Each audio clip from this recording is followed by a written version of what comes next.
بختک کی شرارت۔ عمرو عیار نے جب امیر حمزہ کو یہ خبر دی کہ شہزادی مہر نگار زندہ سلامت ہے تو وہ بے حد خوش ہوئے، عمرو کو گلے سے لگایا اور 10,000 اشرفیاں انعام میں دیں۔ اس کے بعد دوستوں سے مشورہ کرنے لگے کہ اب کیا کرنا چاہیے۔ عمرو نے کہا، آپ بالکل فکر نہ کریں، میں ان بدماشوں کی ایسی درگت بناؤں گا کہ وہ آئندہ ایسی حرکت کرنے کی جرت نہیں کریں گے۔ سب لوگ کالے رنگ کے ماتمی کپڑے پہن کر شہر میدان کے اندر چلیں اور اپنی شکلیں ایسی بنا لیں کہ جو دیکھے یہ سمجھے کہ انہیں شہزادی کے مرنے کا بڑا رنج ہے۔ جب جنازہ آئے گا تب میں آپ کو تماشا دکھاؤں گا۔ سب نے عمرو عیار کی اس تدبیر کو پسند کیا۔ امیر حمزہ، لندھور، بہرام، سلطان بخت مغربی آدی پہلوان اور مقبل وفادار نے کالے کپڑے پہنے اور آنکھوں سے آنسو بہاتے مدائن میں داخل ہوئے۔ دیکھا کہ شہر میں کوہرام مچا ہوا ہے، دکانیں اور بازار بند ہیں اور لاکھوں مرد، عورتیں، بچے، بوڑھے سڑکوں کے دونوں جانب جنازے کے انتظار میں کھڑے ہیں۔ ہر طرف سے رونے دھونے کی اور بین کرنے کی آوازیں آ رہی ہیں۔ امیر حمزہ اور ان کے ساتھی نوشیروان کے محل میں پہنچے تو وہاں بھی یہی حال تھا۔ بادشاہ اور درباریوں نے سیاہ لباس پہن رکھا تھا اور آنکھوں پر رومال تھے۔ نوشیروان نے امیر حمزہ کو چھاتی سے لگایا اور بھرراتی ہوئی آواز میں کہا، صبر کرو، قدرت کو یہی منظور تھا کہ شہزادی مہر نگار اس دنیا سے رخصت ہو۔ ہم تمہاری شادی کسی اور شہزادی سے کر دیں گے۔ امیر حمزہ گردن جھکا کے بیٹھے رہے لیکن دل ہی دل میں بادشاہ کی اداکاری پر ہنستے رہے۔ تھوڑی دیر بعد نوشیروان نے محل میں حکم بھیجا کہ شہزادی کا جنازہ باہر لایا جائے۔ ملکہ کے پاس بادشاہ کا یہ حکم پہنچا تو اس نے مصنوعی جنازہ بھجوانے کی تیاریاں شروع کی اور بختک کی ماں سکر غار کو تلاش کرنے لگی، مگر اس کا کہیں پتہ نہ ملا۔ آخر ایک لونڈی نے سکر غار کی لاش باغ کے اندر پتوں کے ڈھیر کے نیچے دبی ہوئی دیکھی اور ملکہ کو اس کی اطلاع دی۔ سکر غار کی لاش دیکھ کر ملکہ کو بہت دکھ ہوا۔ ملکہ کے حواس گم ہو گئے، دل میں کہنے لگی، یہ تو بہت برا ہوا، اس بڑھیا کو کس نے مارا؟ ضرور اس میں کوئی بھید ہے۔ یک ایک تدبیر اس کے ذہن میں آئی۔ شہزادی مہر نگار کی فرضی لاش کے لیے جو تابوت بنایا گیا تھا، ملکہ نے اس کے اندر سکر غار کی لاش کو بند کر دیا اور اس طرح مہر نگار کا جنازہ محل سے باہر آیا۔ پھر ملکہ نے بختک کو بلا کر اس سے کہا، تیری ماں سکر غار کو کسی دشمن نے مار ڈالا ہے اور ہم نے اسی کی لاش اس تابوت میں بند کر دی ہے۔ یہ سن کر بختک کی دل کی دھڑکن بند ہو گئی، سمجھ گیا کہ یہ حرکت سوائے عمرو عیار کے اور کوئی نہیں کر سکتا۔ پھر اسے خیال آیا کہ اگر کسی نے تابوت کھول کر دیکھا اور اس میں شہزادی مہر نگار کے بجائے سکر غار کی لاش پڑی پائی تو شہر میں غدر مچ جائے گا۔ اب ایسی ترکیب کروں کہ کوئی شخص تابوت کھولنے نہ پائے۔ اس نے اپنے قبیلے کے آدمیوں کو حکم دیا کہ تابوت کی حفاظت کرے اور کسی غیر شخص کو قریب نہ آنے دے۔ بختک کے آدمی ننگی تلواروں کے حفاظت میں تابوت کو بڑے بازار میں لے گئے اور بختک خود سب سے آگے ماتم کرتا ہوا چلا۔ ادھر عمرو نے جنازہ آتے دیکھا تو جھٹ ایک سپاہی کا بھیس بدلا اور بارود کی بنی ہوئی چھچھندریاں ایک بڑی سی ٹوکری میں چھپا کر بختک کے آدمیوں میں گھل مل گیا۔ وہ دھمک پیل کرتا ہوا بختک کے قریب جا پہنچا اور چپکے سے ایک چھچندر جا کر اس کے گریبان میں ڈال دی۔ بختک رونا پیٹنا سب بھول گیا۔ وہ آگ بجھانے کے لیے بے تحاشا ایک حوض کی طرف دوڑا اور پانی میں کود گیا۔ اب عمرو نے جلدی جلدی کئی چھچندریں چھوڑی۔ بختک کے سپاہی اپنے کپڑوں کو آگ سے بچانے کے لیے تتر بتر ہو گئے اور انہوں نے تابوت بھی زمین پر پٹک دیا۔ عمرو نے آگے بڑھ کر تابوت کا ڈھکنا کھولا اور لوگوں نے دیکھا کہ اس میں شہزادی مہر نگار کے بجائے بختک کی ماں سکر غار کی لاش بند ہے۔ نوشیروان اس لاش کو دیکھ کر ایسا بدحواس ہوا کہ اس کے رومال میں سے پیاز کی ایک گٹھی نکل کر زمین پر گر پڑی۔ اس نے یہ گٹھی رومال میں چھپا رکھی تھی۔ جب وہ رومال آنکھوں کے قریب لے جاتا تو لوگ یہ سوچتے تھے کہ بادشاہ رو رہا ہے۔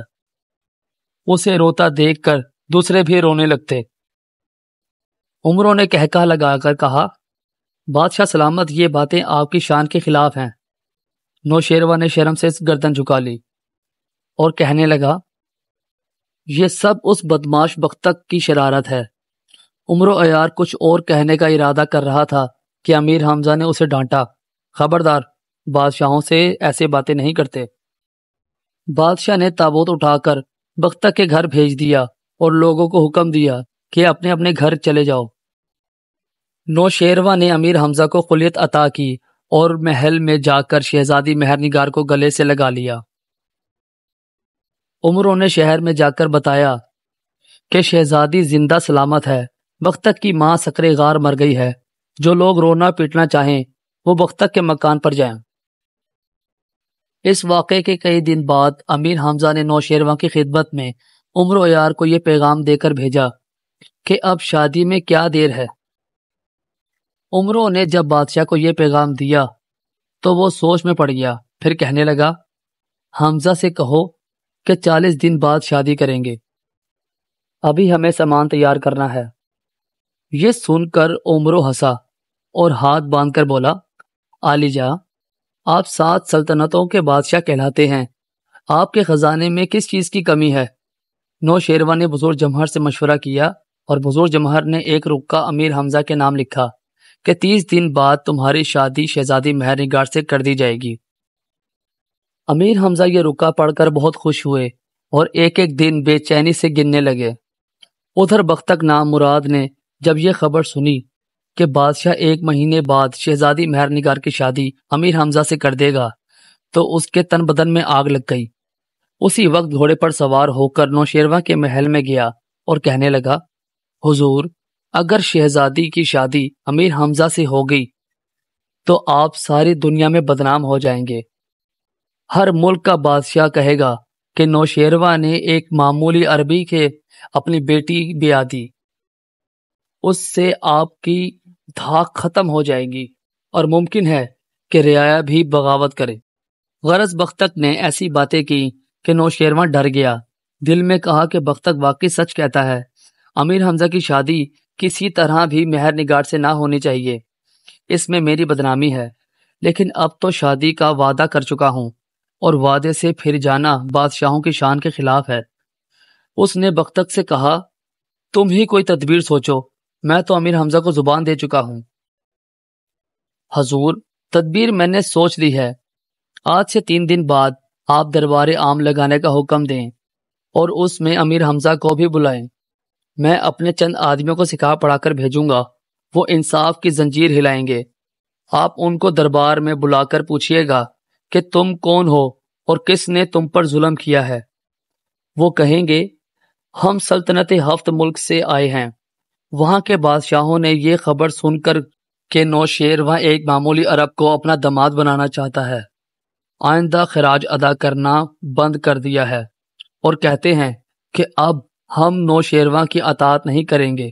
اگر نوشیروہ ہم سے خراج لینا چاہتا ہے تو اپنے داماد حمزہ کو ہم سے جنگ کرنے کے لیے بھیجے۔ اگر حمزہ جیت گیا تو ہم ہمیشہ کے لیے نوشیروہ کے غلام بن جائیں گے۔ مجھے یقین ہے کہ حمزہ کا خون یہ باتیں سن کر غصے سے کھول اٹھے گا اور وہ ان باغی بادشاہوں سے جنگ کرنے کے لیے جائے گا۔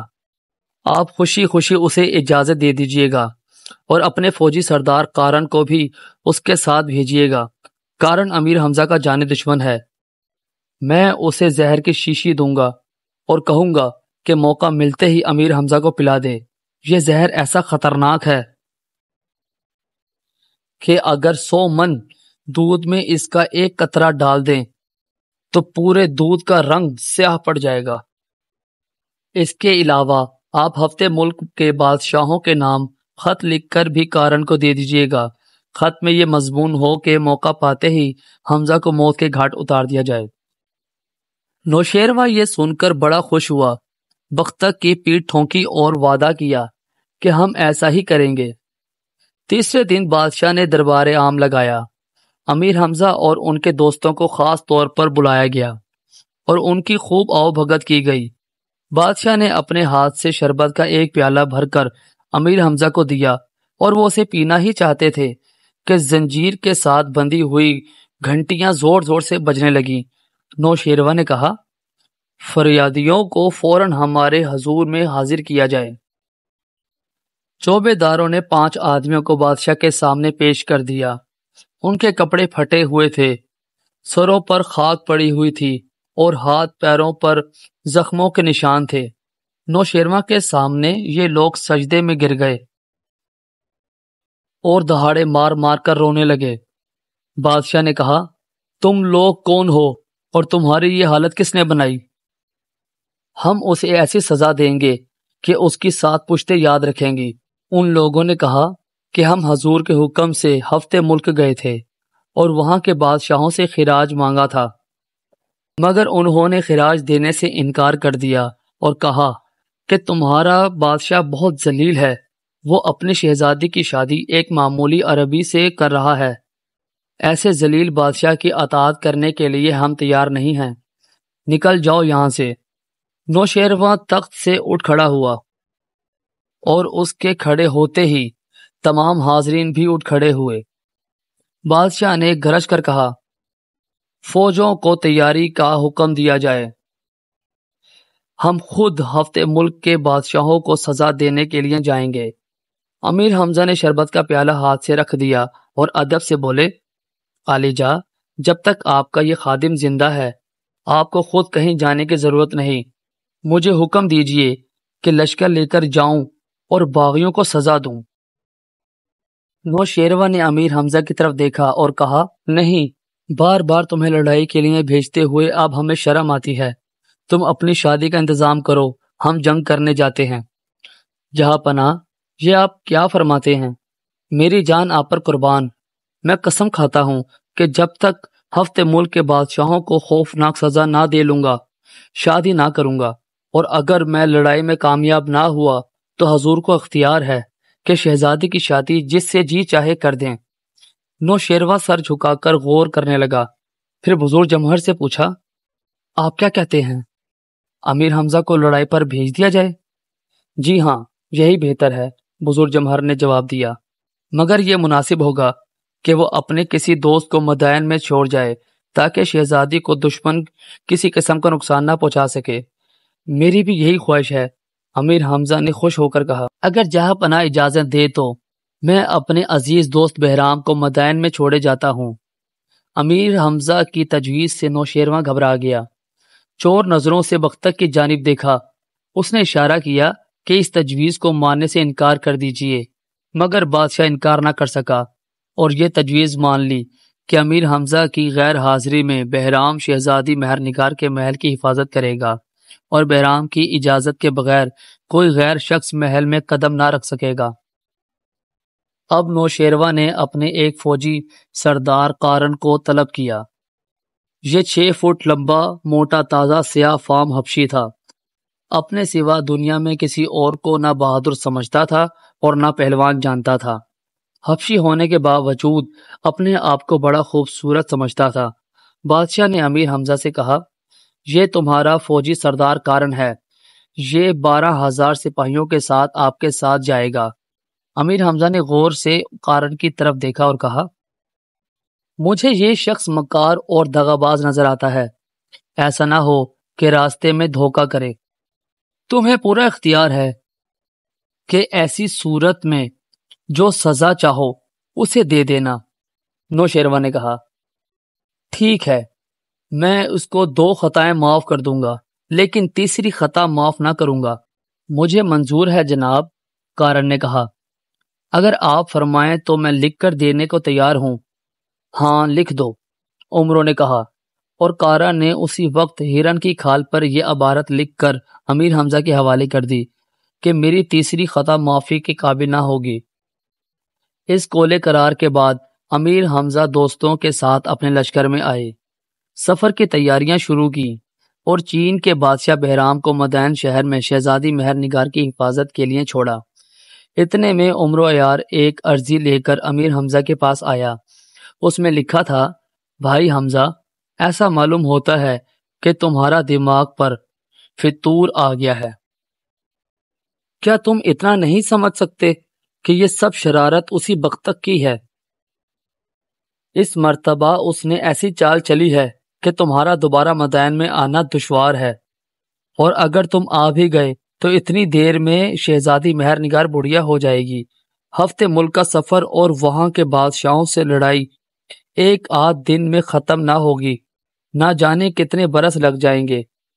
یہ خدا ہی کو معلوم ہے کہ کون جیے اور کون مرے، اس لیے اس خادم کو اجازت ہو کہ اپنے گھر مکے چلا جائے اور بقیہ وقت اللہ اللہ کرنے میں گزار دے۔